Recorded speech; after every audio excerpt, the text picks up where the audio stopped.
Seulement quelques notes, et vous êtes déjà prêt à exploser. Vous savez ce qui vous attend, juste là, au bord du précipice.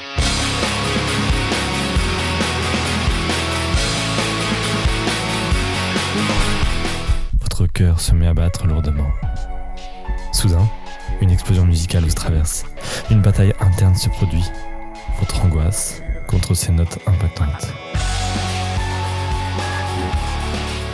C'est presque cinématographique, non ? Ce voyage et ses émotions, ces images et ces sons, c'est ce que nous offre Meteora, le classique de Linkin Park de 2003, mené par leur leader emblématique, Chester Bennington. Je vous invite à faire le grand saut, à se jeter dans le précipice avec moi. Retenez votre souffle, je vous promets des sensations garanties.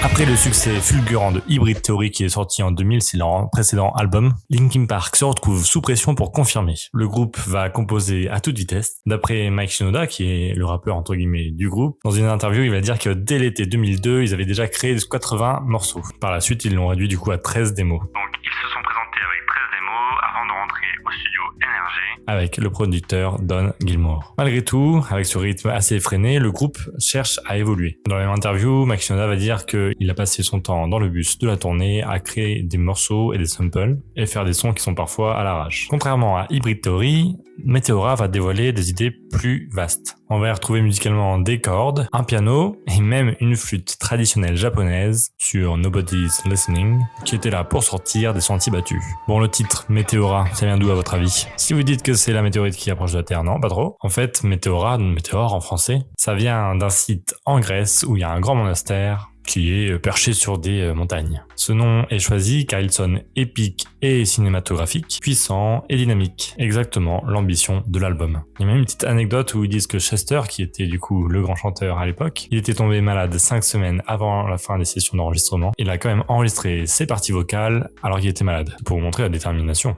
de Linkin Park. Avec Hybrid Theory, Linkin Park avait déjà vendu 10 millions d'albums, donc il y avait quand même une pression commerciale pour Meteora. Mais Chester, dans une interview, va dire que Meteora n'est pas fait pour vendre autant. Il dit, vous avez déjà vendu 10 millions de disques avec le précédent, vous attendiez-vous encore à vendre 10 millions ? Est-ce réaliste ? Se questionnait-il à l'époque. Comme vous l'avez vu, le groupe, il aime expérimenter, et notamment en studio. Par exemple, l'intro de Somewhere I Belong, qu'on verra tout à l'heure. Ça provient d'un riff de guitare de Chester inversé en sample électronique.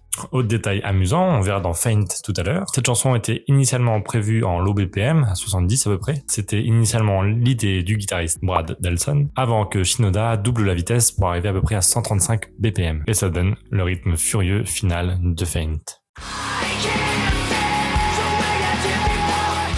On retrouve aussi une vision assez optimiste dans Meteora. Ça comporte les vraies premières paroles assez optimistes, plutôt positives. C'est un album un peu plus mûr que le précédent. Et ce qui est important aussi avec cet album, c'est du côté du label. Le groupe a réussi à négocier le choix des singles et ils ont réussi à imposer par exemple Breaking the Habit, qui est un son assez remarquable de Linkin Park qu'on verra tout à l'heure, mais qui est assez loin des guitares et des lourds cris. Ça permet également de promouvoir une autre facette de Linkin Park avec cette musique. D'ailleurs, le clip de Breaking the Habit est devenu très emblématique sur YouTube. Il y a un clip animé par quelqu'un qui s'appelle Joe Han, qui est très proche au passage d'avoir un prénom parfait. D'accord, mais Meteora dans tout ça, on est là pour parler de la musique, n'est-ce pas ? Meteora va se construire sur 2 grands axes. Le premier axe, ce n'est pas un déodorant, c'est la lutte émotionnelle intérieure. La colère, la frustration, l'angoisse et les failles dans la communication. Ce qui est bien avec cet album, c'est que Linkin Park ne décrit jamais vraiment une situation précise, mais plutôt les émotions qui l'accompagnent. Ça rejoint un petit peu ce qu'on avait vu avec In Rainbows de Radiohead, sauf que là c'est un peu plus flou. On y retrouve des émotions comme de la solitude, de l'incompréhension, le désir de surmonter ses peurs et ses démons. Deuxième axe important, c'est la reconstruction. Malgré la violence des sentiments, l'album propose aussi des échappatoires et des lueurs d'espoir. Par exemple, dans l'affirmation de soi, dans Somewhere I Belong, on verra tout à l'heure, comme je vous ai dit, la rupture salvatrice avec Breaking the Habit, ou la quête d'authenticité avec Numb. On verra aussi tout à l'heure. Musicalement, ce mix nu metal, rap, rock et texture électronique, donc il y a les samples, les boucles, les effets Pro Tools, pris parce que Linkin Park adore Pro Tools, vont servir ces états d'âme avec une alternance de riffs saturés et de passages plus aériens, faisant de Meteora un road movie émotionnel où chaque titre est un moment de libération affective, une purge des émotions envahissantes. On va parler de la pochette juste avant de parler des titres importants, ok ? La pochette de Meteora représente un esprit underground du groupe. On y voit un artiste graffeur à genoux, masque anti-poussière sur le visage, en train de peindre le sol. Ce n'est évidemment pas un membre du groupe Linkin Park, mais c'est un street artiste hollandais, Boris Tillegen. Ce soir, chez Boris, événement, c'est soirée disco. Alias Delta. En fait, Linkin Park avait invité Boris, le fameux, sur une journée d'art pour travailler sur le visuel de l'album. Et au final, c'est une photo de lui en action qui a été choisie. Et le résultat est un visuel avec un filtre Instagram sépia, comme vous voyez avec le nom Linkin Park et Meteora. J'aime beaucoup parce qu'on a aussi tous les titres directement sur le devant. Il y a très peu de vinyles qui mettent sur la première de couverture leurs titres dès le début, même si on les retrouve derrière, vous les voyez juste ici, collant parfaitement à l'ambiance rugueuse de l'album. Selon le groupe, l'image de Delta au travail capte vraiment cette puissance tranquille qu'il cherchait à refléter. Le nom de l'album et le visuel soulignent donc l'inspiration parallèle. Les falaises de Meteora sont spectaculaires et majestueuses, tout comme la pochette, qui mêle une obscurité inquiétante et une démarche artistique posée. On attaque les musiques, c'est parti. On va commencer, et non pas par le commencement, on va commencer par Somewhere I Belong. Ça reste quand même le commencement. Ça a été le premier single qui a été sorti de cet album. Comme c'est le premier single, c'est un petit peu le premier aperçu de l'album, donc je vais tricher aujourd'hui, ok ? Ça me permet d'ouvrir l'album sur un sample électronique. Comme j'ai dit tout à l'heure, c'est un riff de guitare qui a été inversé, et ça crée une intro assez planante. Le thème principal est la quête d'identité et la recherche d'un refuge. Somewhere I Belong, ça veut dire quelque part où j'appartiens. Et le narrateur, le chanteur, recherche du coup cet endroit-là.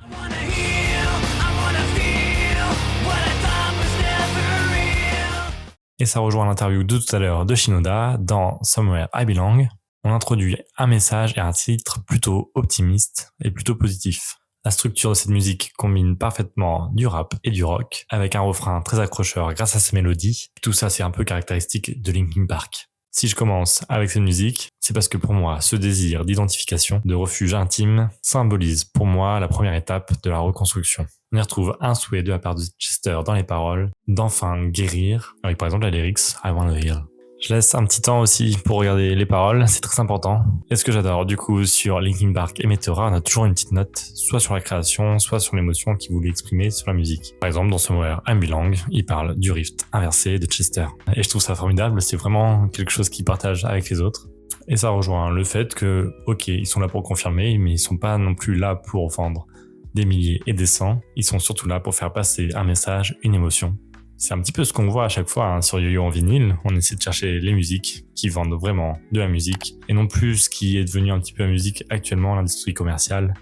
Donc voilà, prenez le temps de lire et de profiter de ces albums. Justement, pour la prochaine musique, la petite note dit que cette musique a été un petit peu créée à l'arrache, à l'arrière du bus en 2001 et que des mois plus tard, ils l'ont retravaillé au studio à NRG. On va parler de Lying From You. Ce titre que vous connaissez tous va mêler des samples de clavier et des guitares agressives. Lying From You, c'est à propos de repousser quelqu'un en inventant des mensonges pour faire fuir l'autre. Le groupe utilise une boucle de samples de clavier sombre et Chester livre un chant écorché et vif.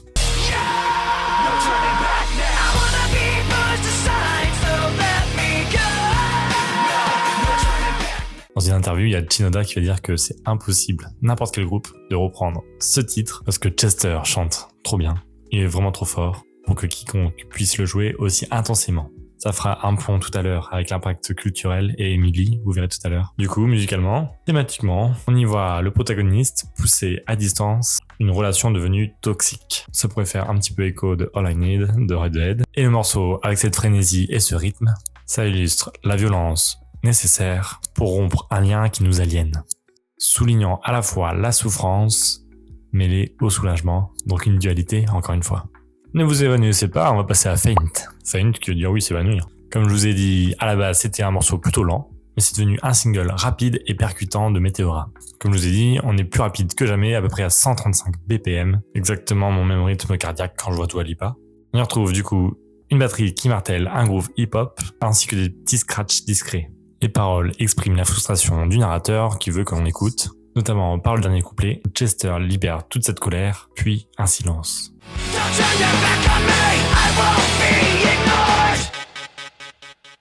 Musicalement, Faint illustre la fusion parfaite du rock et du rap en accéléré pour un maximum d'énergie en live. C'est donc à la fois une frénésie et un exutoire. Le tempo rapide et le cri de Chester incarnent la volonté de se faire reconnaître et de briser le silence. En parlant de briser, est-ce qu'on ne briserait pas nos habitudes ? On va passer à Breaking the Habit. Comme je vous ai dit, dans Breaking the Habit, il n'y a pas du tout de rap, beaucoup moins de guitare. Breaking the Habit, c'est un contre-pied total de l'album. Shinoda l'a d'abord composé comme un interlude musical, avant que Chester s'empare cette musique et écrit spontanément des paroles assez personnelles. Et le résultat est le chef-d'œuvre que vous connaissez, un morceau électro-rock introspectif, porté par un quatuor à cordes poignantes. Linkin Park insiste sur le fait qu'ils ont pris un risque pour le faire sortir en tant que single. Il était important pour nous de sortir un morceau sans guitare lourde et sans cri, ce qui a payé puisque c'est devenu un des plus grands succès de Linkin Park. Le clip animé, stylisé, racontant visuellement le conflit intérieur, a également marqué beaucoup les esprits. Breaking the Habit, c'est la confession la plus personnelle, celle d'un cycle destructeur que l'on décide de briser. On va parler du dernier titre. Je sais que vous n'êtes pas insensible à la musique, alors continuons et devenons numb. Petite note sur les lyrics. La chanson a été faite très rapidement et presque sans aucun effort. Ça va les chevilles ? Numb, c'est le dernier titre et le troisième single phare de l'album. Shinoda raconte que c'était un beau moyen de finir cet album. L'intro reconnaissable au clavier donne ce ton reconnaissable et mélancolique. Le thème est évidemment la lassitude émotionnelle, être si insensible, Numb, que l'on ressent plus rien. Le refrain accrocheur exprime un désir de rébellion contre les attentes d'autrui.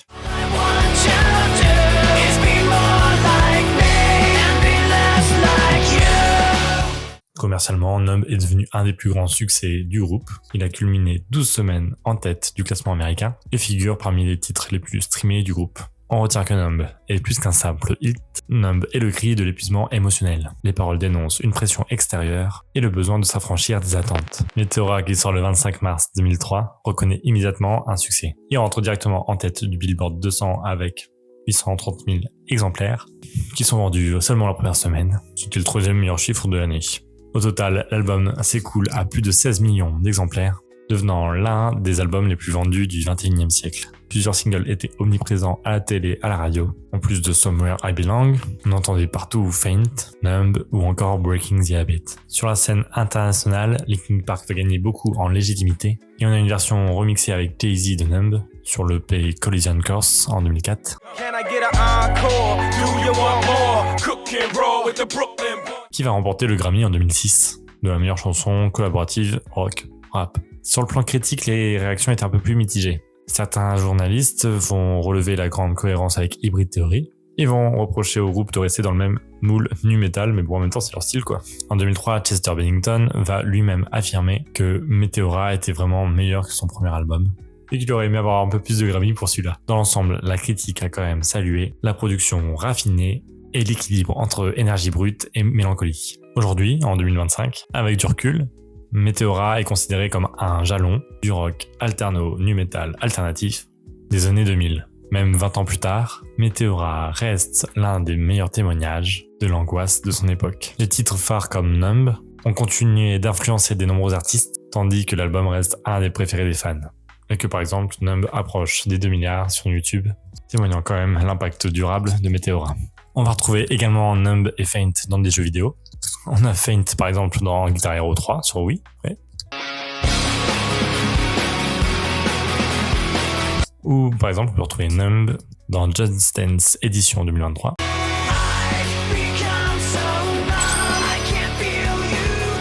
Et malgré la mort tragique de Chester, cet album reste gravé dans les mémoires. Aujourd'hui, vous le savez, Linkin Park vit toujours, notamment avec l'arrivée d'Emily Armstrong et leur nouvel album From Zero, qui est évidemment un clin d'œil du début du groupe. Vous savez peut-être pas, mais Linkin Park à la base, ils s'appelaient Zero avec un X, et en même temps From Zero, ça veut dire on repart de zéro. Donc c'est une nouvelle ère de Linkin Park qui s'aborde. Même si Shinoda disait que Chester était le seul à pouvoir reprendre ses musiques, Emily va quand même reprendre certaines musiques de Chester qui donnent effectivement une très bonne énergie en live. Et dans les nouvelles chansons, on trouvera, si on cherche bien, quelques hommages et des clins d'œil à Chester. Et notamment à cet album Meteora. Vous savez, moi je suis un grand fan de League of Legends et la musique des championnats du monde 2024, c'était Heavy is the Crown de Linkin Park. This is what you asked for, heavy is the crown, fire in the sunrise, ashes raining down.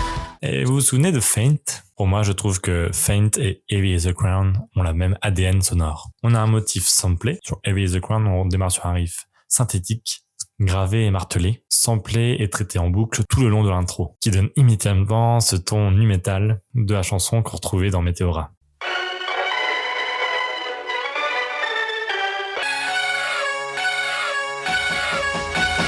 Dans Faint, c'est un petit peu pareil, vous l'avez vu tout à l'heure. Et on a tout de suite une tension immédiate et reconnaissable parmi tant d'autres. Dans les deux cas, ce sample initial, il agit vraiment comme un signal d'alarme. Il capte tout de suite l'intention de l'auditeur, il prépare le terrain à l'arrivée brutale des couplets, il installe une atmosphère mécanique qui symbolise quand même la lutte intérieure. Le sample de Heavy is the Crown, pour moi, ressemble extrêmement fortement à une formule déformée de celui de Faint, qui est pour moi comme une petite signature revisitée des années 2000. Est-ce un clin d'œil discret ou quelque chose de non voulu? Et même si la chanson à la base était pour League of Legends, avec C'est dur de reprendre entre guillemets la couronne du grand Faker, on peut aussi interpréter ça comme C'est dur de reprendre la couronne du grand Chester. Lourde est la couronne. Bon courage à toi, Emily. Et on parlera de From Zero dans une autre vidéo, je vous le promets. J'attends juste la réédition de l'album qui va se faire bientôt, fin mai ou fin juin, ou qui est peut-être déjà sorti à l'heure où vous regardez cette vidéo. Vous l'avez compris, Meteora n'est pas seulement un condensé de riffs puissants et de beats hip-hop, c'est un miroir de nos doutes et de nos espoirs, un exutoire pour toute une génération. Entre colère et renaissance, Linkin Park a su capturer la dualité de la lutte intérieure pour que chacun se sente moins seul face à ses propres batailles. Cet album a laissé une marque remarquable dans la musique et est considéré comme un classique chez de nombreux amateurs de musique. Pour la prochaine vidéo, vous avez vu, il n'y a pas d'indices. Il faut se rendre à l'évidence, on n'est pas encore assez pour que ça marche, les indices. Donc on va repasser comme au début et je vous propose de faire un bond de 20 ans pour atterrir à peu près en 2020 avec The New Abnormal des Strokes. Un album qui, là aussi, décortique une petite angoisse d'une génération en pleine mutation. Vous verrez que les deux albums, Meteora et celui des Strokes, se rapprochent par une sorte d'anxiété et d'isolation. On y retrouvera aussi une tension musicale et un renouvellement générationnel, mais ça, ce sera pour une prochaine vidéo. Quant à moi, je remercie d'avance tous ceux qui vont m'apporter du soutien et je vous laisse aller découvrir ou redécouvrir ce chef-d'œuvre. Et rien que pour la monde du disque,